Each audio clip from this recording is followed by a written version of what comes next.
Chapter 12. Summary. The Underworld. The Fields of Asphodel. A special guest because Percy is just like that. The pit. And meeting with an uncle.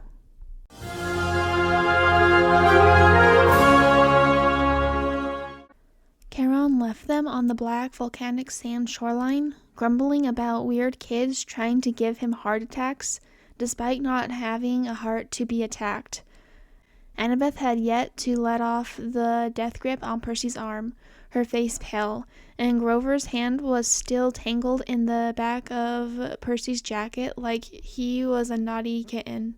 He looked like he had died on their trip across the water.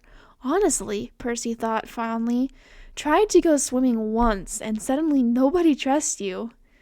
They ushered him along the well-worn path, only easing their grip when the water disappeared from view behind them. That was... Grover breathed. The worst part of the trip so far, Annabeth finished grimly. I think it was fine, Percy said cheerfully, and they both looked at him with wide, disbelieving eyes. I like the water. A short, astonished laugh made its way out of Annabeth's mouth, sounding like a choked cry. Grover looked ready to kneel over. Sure, Percy, Grover bleated. That's great. We're never doing that again. Okay, Percy agreed easily. He turned to examine the entrance to the underworld. Not what he was expecting, to be honest. It looked like a cross between an airport security and New Jersey Turnpike. There were 3 separate entrances under one huge black archway that said, "You are now entering Erebus." Each entrance had a pass-through metal detector with security cameras mounted on top.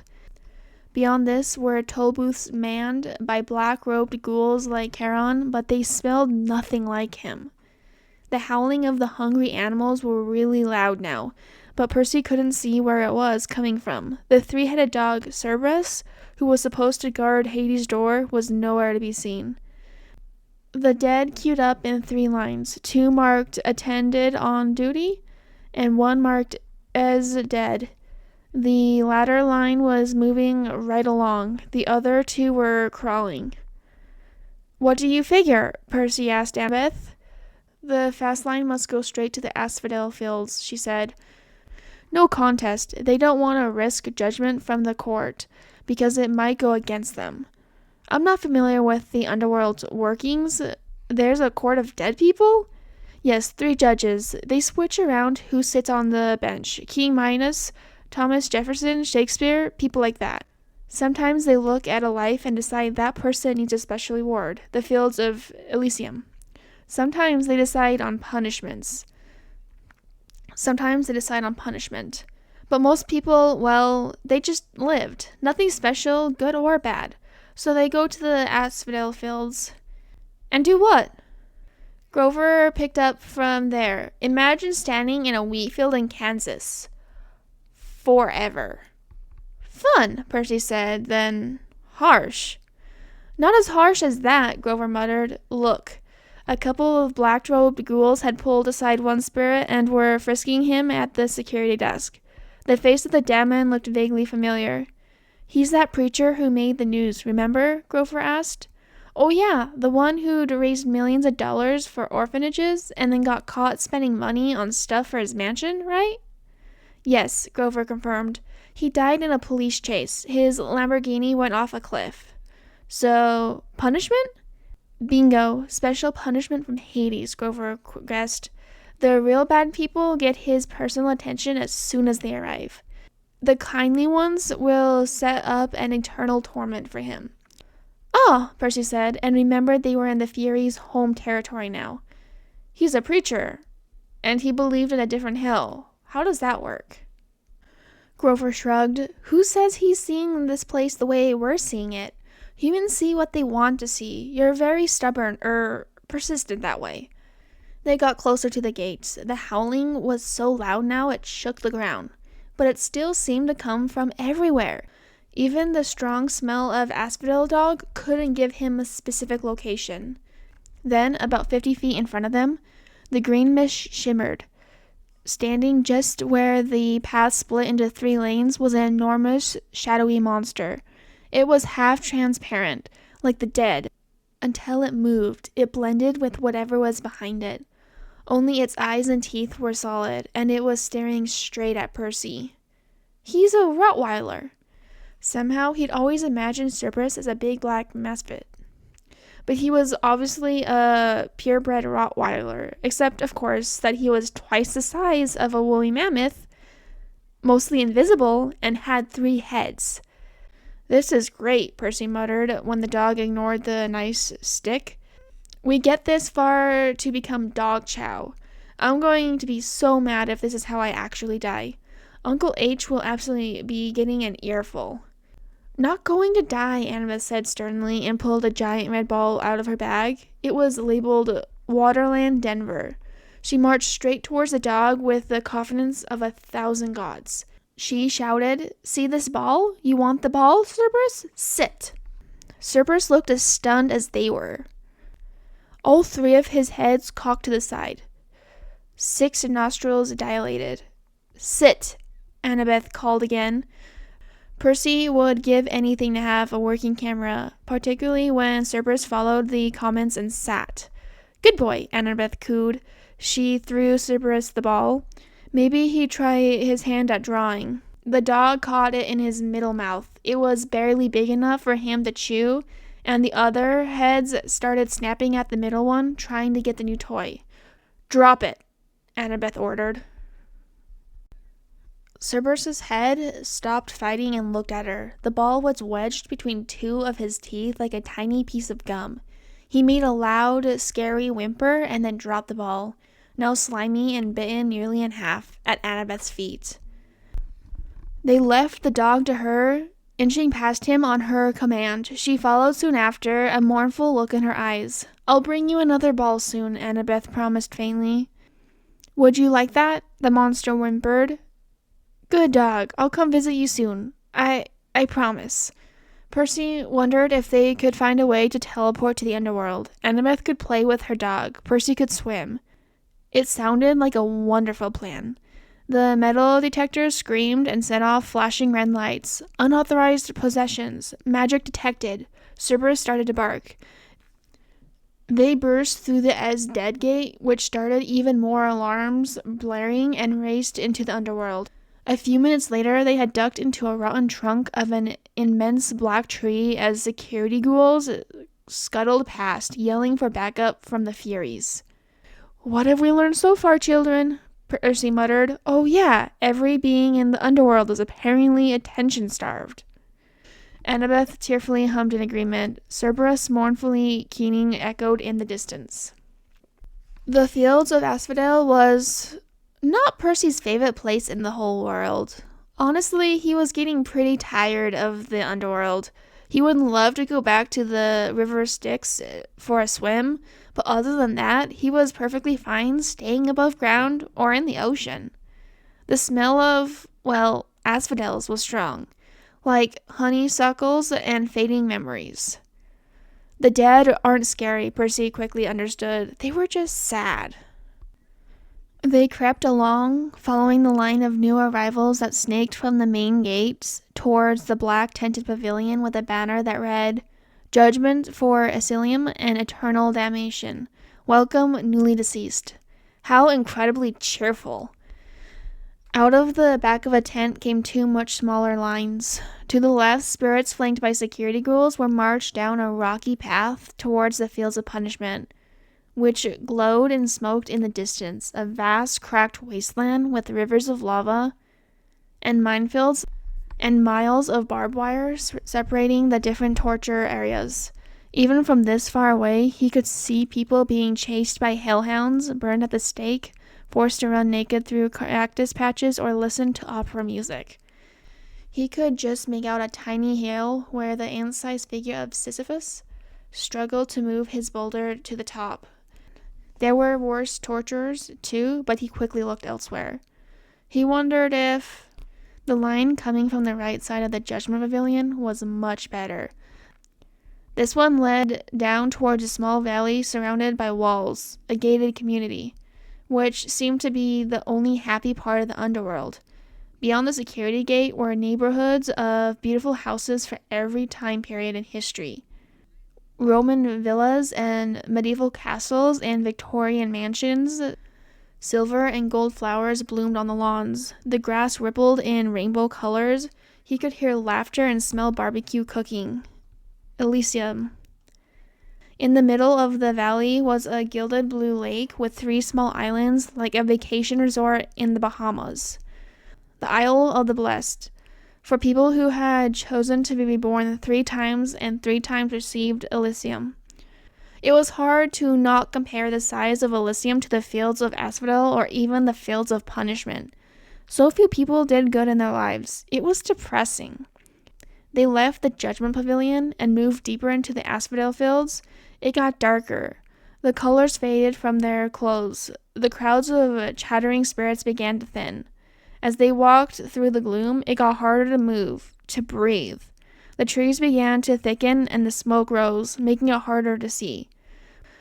Percy could smell goat and enchiladas, but abruptly, the smell of owl and parchment disappeared, as if ripped from him. He froze, yanking on the back of Grover's shirt. Annabeth! He jerked his head, looking behind where the girl had been following. She wasn't there. Where did she go? Grover asked, his voice high in panic. She was just... Annabeth! Percy called, eyes wide. Where did you go? They retracted their steps, or tried to. The forest they'd found themselves in loomed around them, closing in. The trees looked weird, Percy noted, like gnarled human bodies, like... Annabeth! He cried. He started in one direction, Grover's hand in his so they wouldn't lose each other. Annabeth! Grover called, his head snapping from side to side. Where are you? Give her back! Percy snapped to the air. Give her back right now! The ground rumbled, the air twisted, and turned around them. Give her back! Percy forced out. He yanked on the threads in his core. They stumbled together over and under tree roots, while the dead ground tried to suck them in. Give her back! Percy snapped again, and then... He crashed right into someone, a girl, but not Annabeth. She looked at Percy, eyes wide, hands trembling. Her eyes were a faded amber, curly hair in a limp cinnamon brown. Her dark skin was clammy and pale. She was small, almost washed out. She smelled like the earth, like the minerals and treasures buried within it, like oil and precious stones. Percy knew her and didn't at the same time. She looked at him mournfully, reached out to him. He reached back, and for a moment, it was only them. 2 children clutching each other like they were each other's only lifelines. Cresting waves and the riches beneath the earth. His voice seized in his throat, cracking. I cannot help you. I know, she whispered, though her lips did not move. Then she was gone. Percy! Grover cried, and he stumbled. He gasped, his hands tangled in the ground. The air cracked as he breathed, trees creaking as they moved, arching back away from him. Faintly, someone laughed, though it quickly faded away like an old memory. Percy! Grover sobbed. He clung to him. They clung to each other. I thought I lost you too. No, he gasped. No, you didn't lose me. I just wandered too far. Percy! Another voice called. Grover! Annabeth! Grover choked out, tears in his eyes. Come on, Percy, it's Annabeth. Yes, he said. Yes, Annie. They stumbled, following the sound of her voice. She was stuck, her leg trapped in the ground by blackened roots. Her eyes were sad, regretful, and Percy knew they wouldn't be leaving the fields with her. At least, not the way they intended.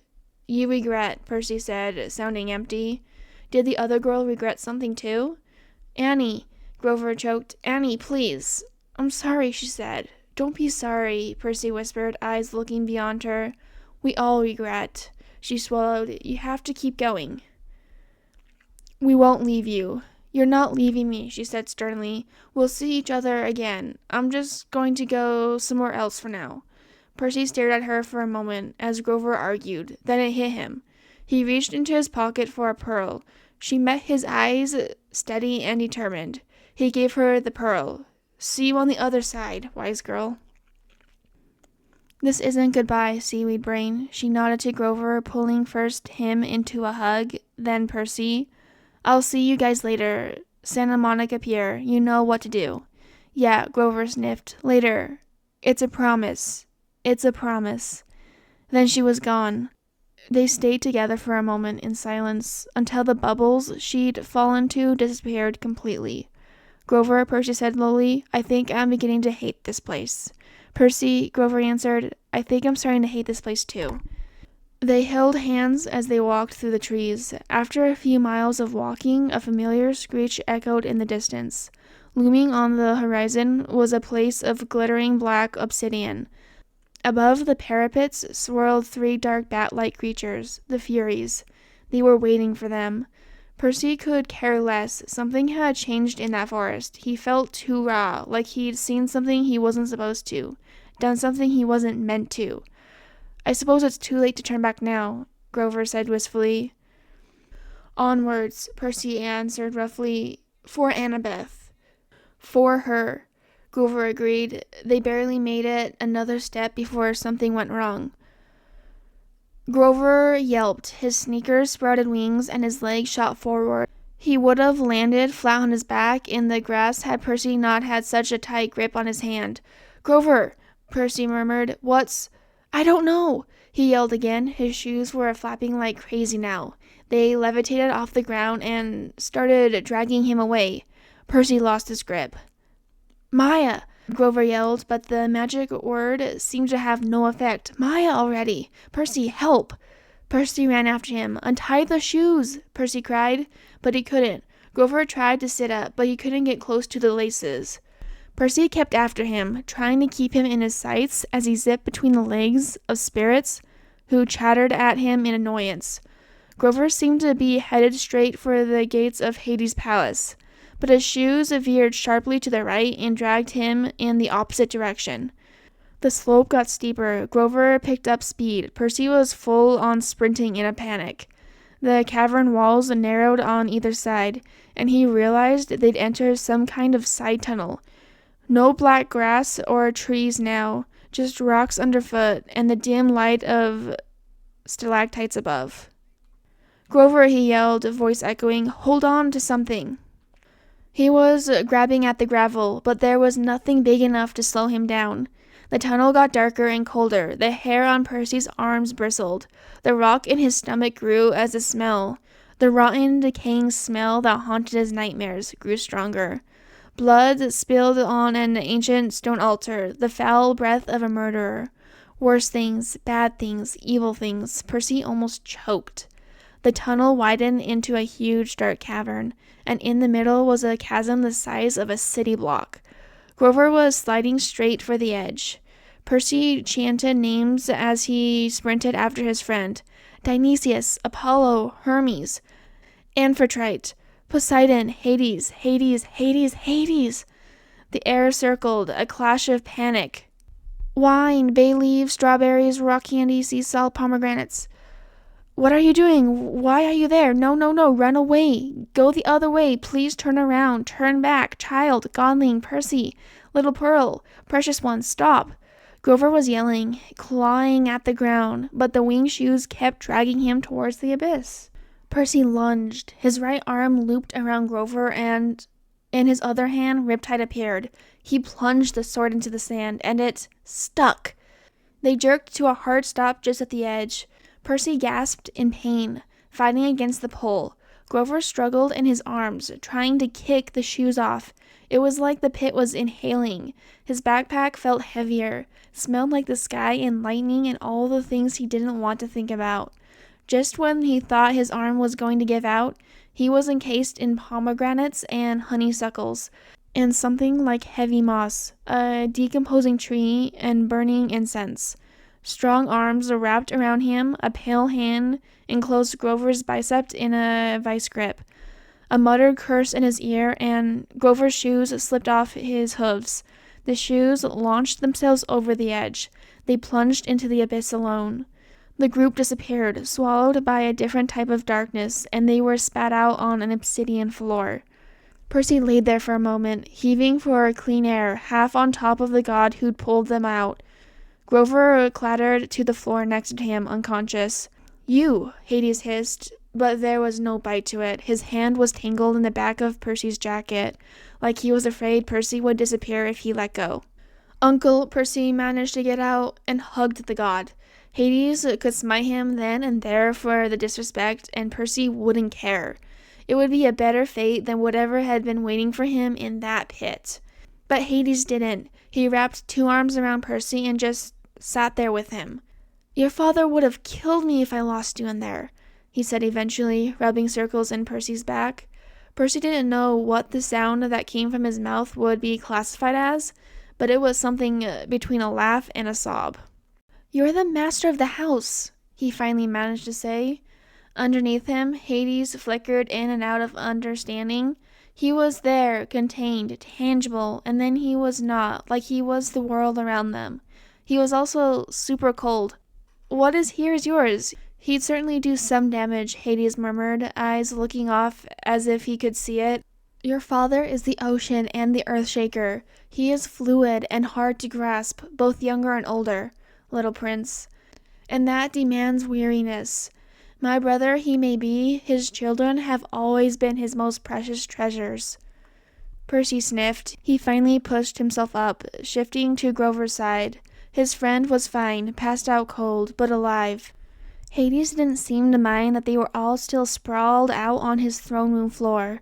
It was almost silly. Out of all the gods Percy had seen, he looked the most godly, the most Greek, at least without Percy having to see past his disguise. He was at least 10 feet tall, and he radiated power in a way Ares would only ever be able to dream about. His long black hair made his albino, pale skin stand out. His eyes were inky depths of nothingness. He wore a long black silk chiton with a gold chain belt of bones. His outer robes was made of souls and wispy white-gray things that whispered ancient words in the silence. The crown on his head was a braided gold wreath of black roses, asphodels, and glittering dark jewels. And here he was now, the lord of the dead, the king of the riches, sitting crisscross on his own obsidian black floor, waiting with the stillness of a corpse for Percy to collect himself and start the conversation. He thought to ask of the fields of the girl, but when he opened his mouth, looking at Hades' face, someone else peered at him in warning. He thought better of it. "Lord and uncle," Percy started, shifting to sit crisscross as well, "I have come to request some of your time." Hades' eyes settled and flared. Around them, a noxious sweet wind blew. "You will not ask for the bolt?" His head tilted and his hair pulled to the side. "I already know the bolt's location, as I am sure you do as well," Percy admitted. "I do not think you took it, but I do think someone is trying to frame you to incite a war between the big 3. With what just happened, it has further led me to conclude that that person is grandfather." The god twitched. "And why," he started softly, voice like silk, "aside from what just happened, do you think that?" "Because I've been having dreams. I can hear his voice sometimes, talking to someone, and the smell is not something I will ever forget." The throne room was quiet. Finally, Hades sighed. "My helm is missing," he admitted. "I have no illusions that anyone on Olympus would offer me the slightest justice, the slightest help. I can ill afford of word to get out that my most powerful weapon of fear is missing. So I searched for you myself, but what I found... I had thought you took it on your father's orders, but you didn't, did you?" "No, Uncle Hades, I was only made fully aware of this world a little while ago, just after the bolt and the helm was stolen." The god sighed again, slumping down. He looked truly tired, exhaustion pulling at him, weighing him down. Percy wished Persephone were here to comfort him, if only to bring some light to his life. His mother had said they truly loved each other. His uncle had not thought to reach out to the only family he had in thousands of years. And what did that say? This family was one big mess. "I will return your helm, Uncle," Percy promised, "and return it to you in exchange for my mother." They stared at each other. "Fine," Hades said, waving his hand. The soldiers, inching closer from the shadows, put down their weapons. I truly do not want war, especially not with your father. And I cannot risk acting without inciting war with your other uncles. I will give you a chance. Little prince of the sea, return my helm to me, and I shall return your mother unharmed. You swear it? Only if you do. Percy nodded. I swear on the river Styx to find and return Hades' helm of darkness. I swear on the river Styx to return Percy Jackson's mother unharmed on the condition that he returns my helm. Percy shifted to his knees, pulling Grover up. I will send you back above. Hades also stood. Do your best to never come back, nephew mine. I'd actually like to clean the river Styx, Percy announced, and Annabeth wants to visit Cerberus again. It wouldn't hurt to play with him once in a while, you know. He likes red rubber balls. Also, just because I said I would mention it, Charon wants a raise. Hades stared at him in disbelief. The god pinched the bridge of his nose. Be gone, Perseus Jackson. Percy grinned. I'll see you later, uncle. They were gone.